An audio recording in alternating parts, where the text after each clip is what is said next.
मणक्याच्या टोकावर मेंदू वाढत असतो.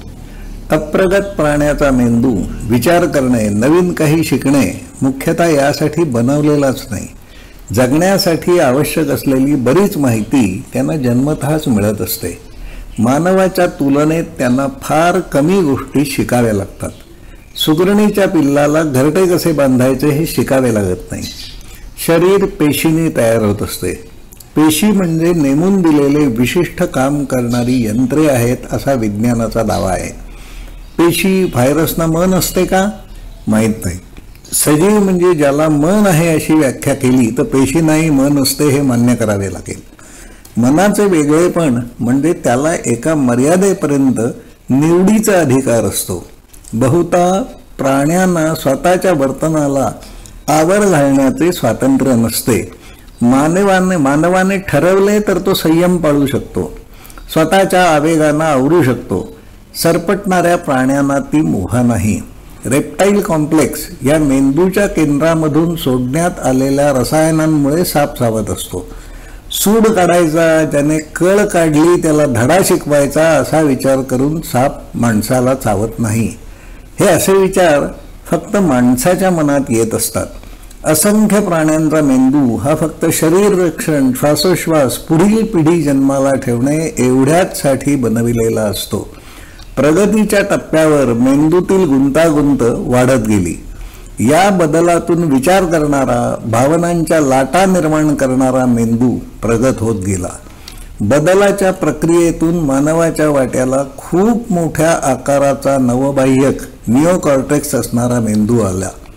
या जास्त क्षमतेच्या मेंदूचा वापर करू शकेल असे मन मानवाला मिळालेले आहे. पण मानव त्याच्या वाट्याला आलेल्या या मेंदूचा पुरेसा वापर करतो का? निश्चितपणे नाही.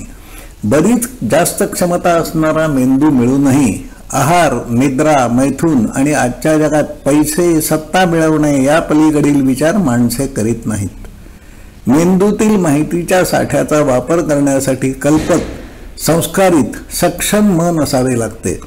फार थोड्या व्यक्ती मेंदूच्या या क्षमता वापरतात. शरीराच्या वेगांना आवर घालू शकतात. त्यांना आपण अवतार मानतो, त्यांना देव्हाऱ्यात बसवतो. वास्तवात प्रत्येक माणसामध्ये या महामानवा एवढ्याच क्षमता असतात, पण त्या सुप्त स्थितीत तशाच राहतात, सहसा वापरल्या जात नाहीत.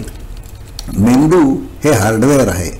योग्य काम करण्यासाठी बऱ्याच जास्त क्षमतेचे हार्डवेअर, नवबाह्यक फक्त माणसाच्या वाट्याला आले आहे.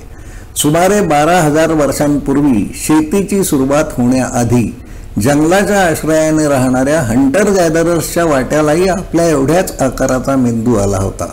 पण अन्नाच्या शोधात रानावनात भटकणाऱ्या आपल्या पूर्वजांचा बराच वेळ अस्तित्वासाठीच्या झगड्यात जात होता.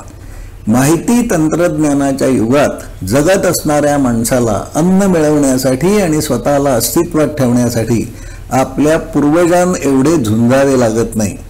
सूक्ष्म जीवांचे जगत ते कल्पनातीत विस्तारात पसरलेले विश्व याविषयीची आपली समज आता खूप वाढलेली आहे. प्रगत तंत्रज्ञानाने माहितीच्या खजिन्यांचे दरवाजे सर्वांसाठी उघडण्यात आले आहेत. ही माहिती वापरील असे संस्कारित मन तयार करण्याचे प्रयत्न बालवयापासून व्हायला हवेत. धन्यवाद.